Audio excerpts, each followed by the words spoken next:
My daughter said the same thing. She said she didn't need a mother. I was diagnosed with some kind of illness and hospitalized for a long time. During that time, my family didn't visit me once. And when my husband finally showed up, he was clutching divorce papers in his hands. He looked down at me as I lay in bed, saying nothing, laughing out loud. But at that moment, I felt strangely calm. Now I was finally free. After he left, I breathed a sigh of relief in the hospital room, all alone. And then I decided to fight back. I, Chihi, married my husband, Kohei, when I was 25. We met through my husband's introduction, but apparently he fell in love with me at first sight. As a result, we started dating with the intention of getting married at Kohei's moproch, and when he saw my daughter, we got married. After that, the three of us moved into my family home. I had lost my parents when I was a teenager, and up until then I had been spending lonely days in the house they had left me. There was nothing else to call an inheritance, and there was a time when I struggled financially. But from now on, I wouldn't be alone anymore. I was filled with happiness, holding my daughter in my arms. However, it didn't take long for me to realize that this idea was an illusion. The change came shortly after my daughter was born. Hey, Chihiro. When's my dinner ready? One day after work, Kohei raised his voice in frustration while watching TV in the living room. I'm sorry. It looks like it'll take a while because Ayumu is crying. So you should make dinner today. Oh, you're a mother, so hurry up and make your choice. And hurry up with your choices too. Quote. I frowned as I held my daughter in my arms, who was acting all stubborn, at my husband who refused to move from the spot. In fact, his attitude towards marriage had changed completely. Since we both worked, we had decided on a rule that we would cooperate in housework and childcare so that neither of us would be burdened. However, less than a month after we started living together, he started pushing all the housework onto me. One of Kohei's remarks was that I worked from home. You're home all the time, so housework should be a piece of cake. Besides, it's not much work anyway. Quote. In addition to my relationship with my husband, the reason I chose to work from home was that I was originally physically weak. Even so, I contributed the same amount to the household as my husband. However, whenever I protested that it was different from what was agreed upon, he would always wash the house and look down on me. Furthermore, Kohei would not participate in taking care of the children, and if Kohei cried at night, he would even kick me and my daughter out of the house and tell us to cry together outside. He had been so kind to me before we got married. Although I was surprised by Kohei's attitude, at that time I had not yet considered a future in which I would break up with him.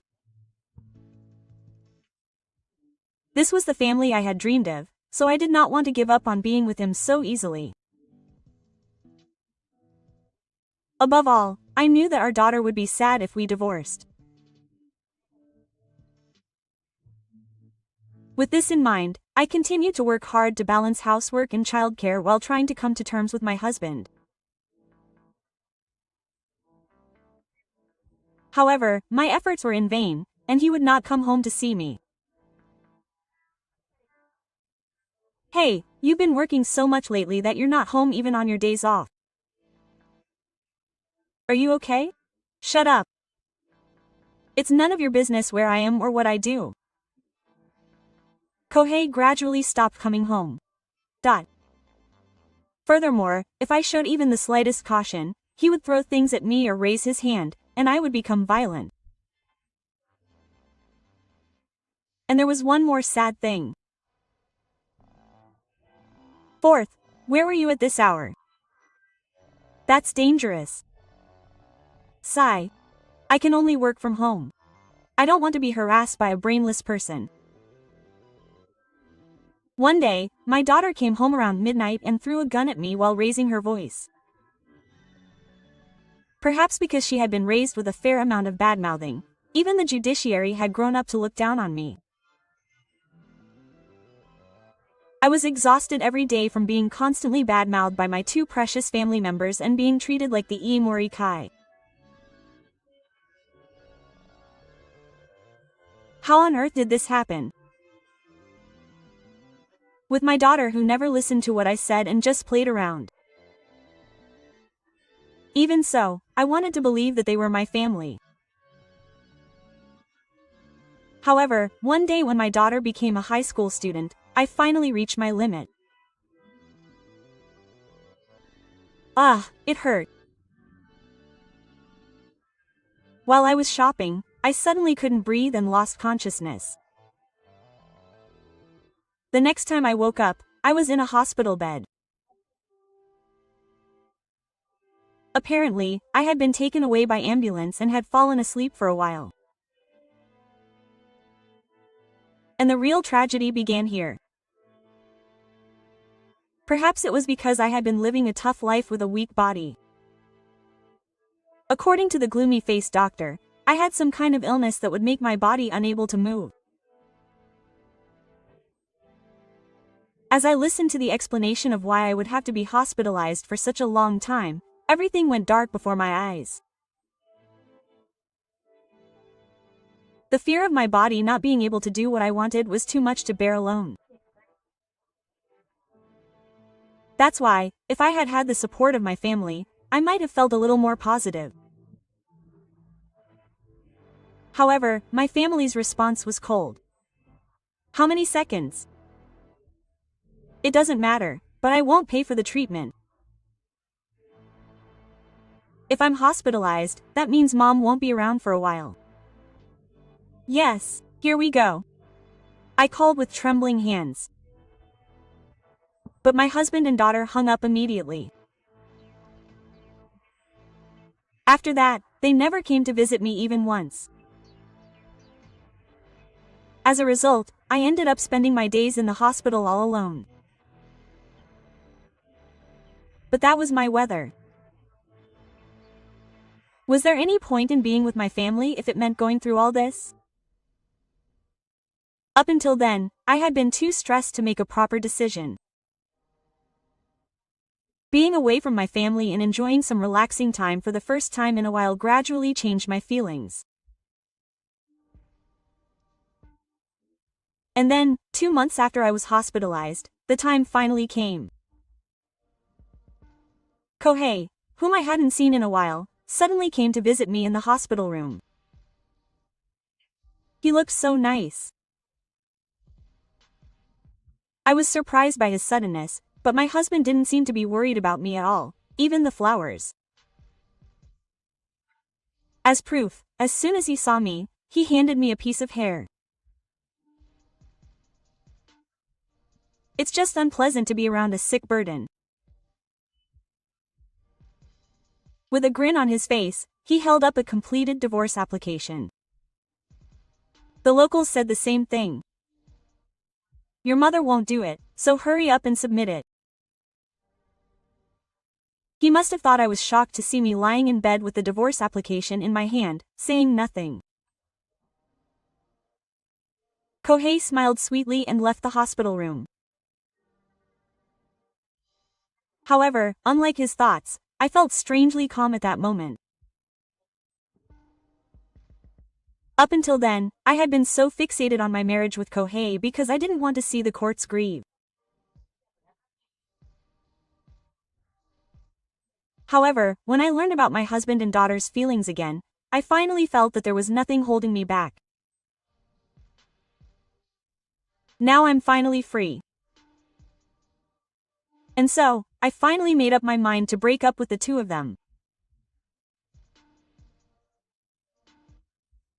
Of course, I had prepared a suitable punishment for them, but things didn't start moving until a few days after Kohei brought the divorce papers. "Hey, Mom, what's going on?"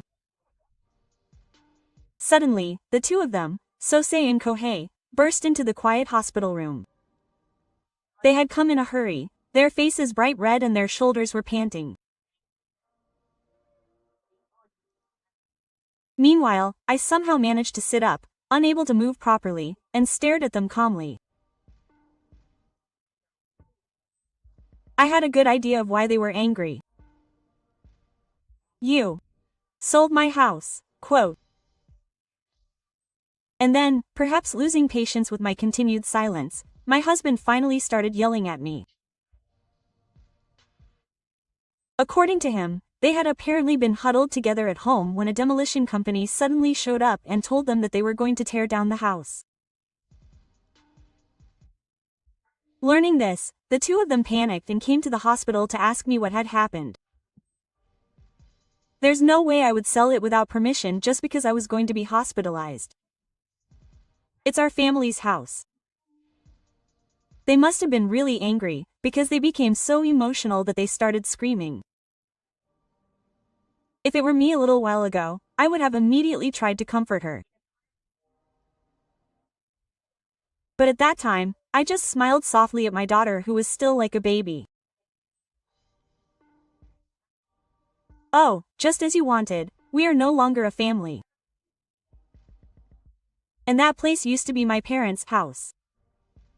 It doesn't belong to you." My daughter's eyes widened at my confession.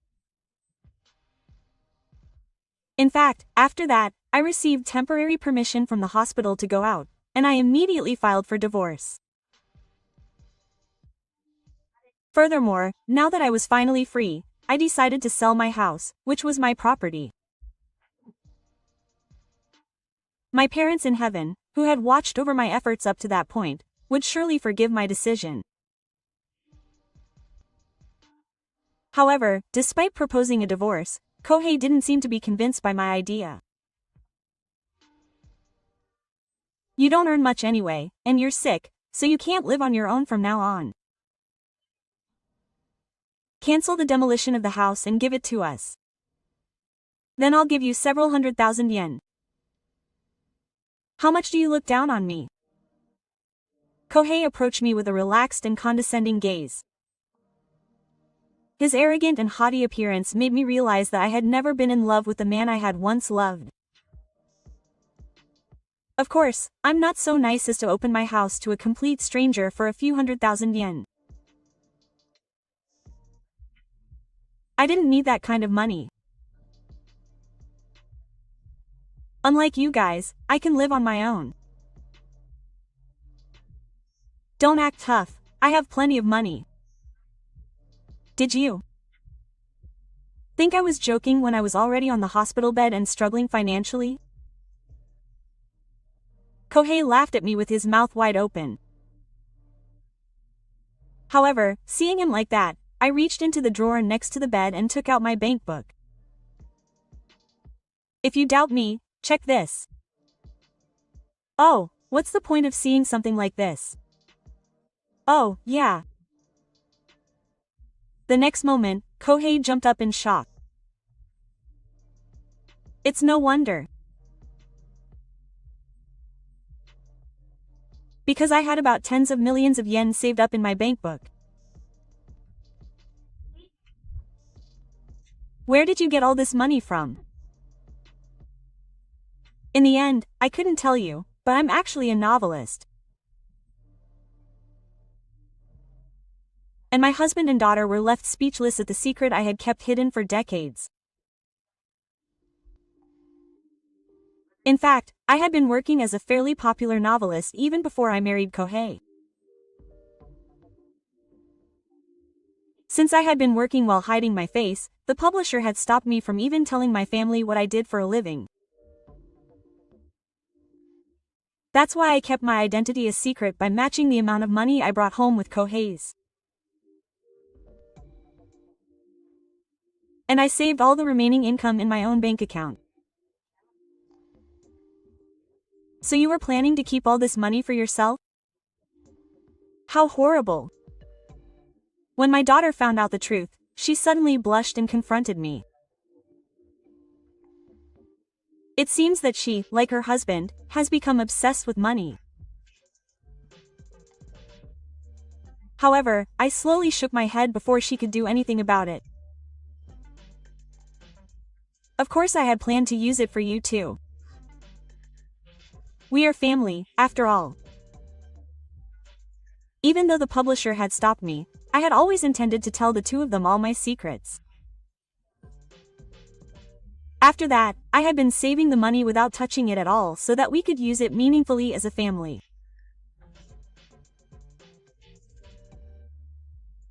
But did their attitude ruin that plan?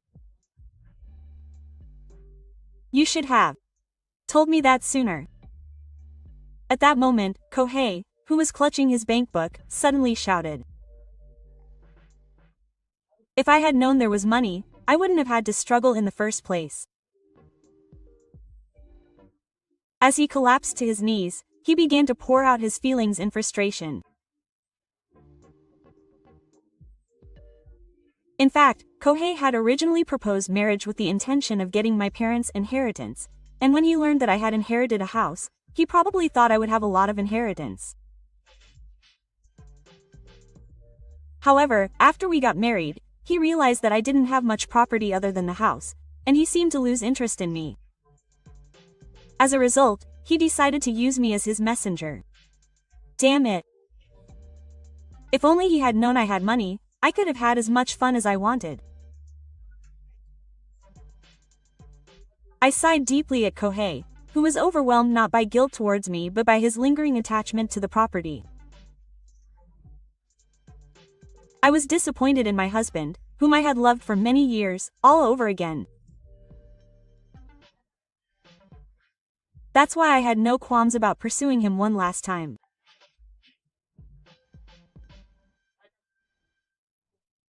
I'm not really that interested in money to begin with, but I'm going to make him pay for what he's done to me. Then I took out several photos from my drawer and thrust them at Kohei. They were photos of my husband walking home arm in arm with an unknown woman. In fact, after I decided to get a divorce, I hired a detective to thoroughly investigate his surroundings. As a result, I discovered that he had been having an affair with a colleague at work. Perhaps the reason he didn't come home was because he was playing around with the woman in the photo. I will make you pay for your past sins with alimony. And then, the courts, you have to work hard with your father from now on. My words must have finally made them realize the seriousness of the situation. My husband and daughter, who had been so strong up until then, became serious and finally began to tremble. Wait a minute. The truth is, I spent all my money on my mistress and don't have much savings. I don't want alimony. And if you have money, come back with me. I'm sorry, Mom, for everything I've done. I didn't know anything. I'll be a good boy from now on. I gave them a cold shoulder when they turned on me. Having lived alone for a long time, I had previously thought that having a family would make me happy. That was a big mistake. My family is certainly irreplaceable, but they're not there to make me happy. True happiness is something you have to grab for yourself. I was grateful to my husband for helping me realize this. However, my love for them had already withered. If they had apologized sooner, the outcome might have been different. In the end, I ignored them and called the nurse. Wait. Listen to me. Chihiro. Mommy doesn't want to. Don't abandon me. A few minutes later, a security guard came running and helped Kohei out of the crying room. And now that I was alone, I looked up at the sky from the window with a sense of relief. After that, I divorced Kohei. As I had declared, I demanded 3 million yen in compensation from both him and his mistress, and we officially became complete strangers. Having lost their home, they apparently moved into a rundown apartment. They had no savings to begin with, and the compensation money left them in debt, and they finally couldn't make ends meet. Kohei, who tried to get money, ended up working day and night without a break, and Kohei is apparently working part-time jobs while going to school to pay for his tuition. They will probably continue to live in poverty for another 10 years, but I intend to make sure they pay for their crimes. I am still hospitalized due to my illness. Fortunately, the new medicine that was developed was effective, and my symptoms were gradually improving. Now, with the support of doctors and nurses, I am living a truly peaceful life. From now on, I plan to slowly find true happiness at my own pace.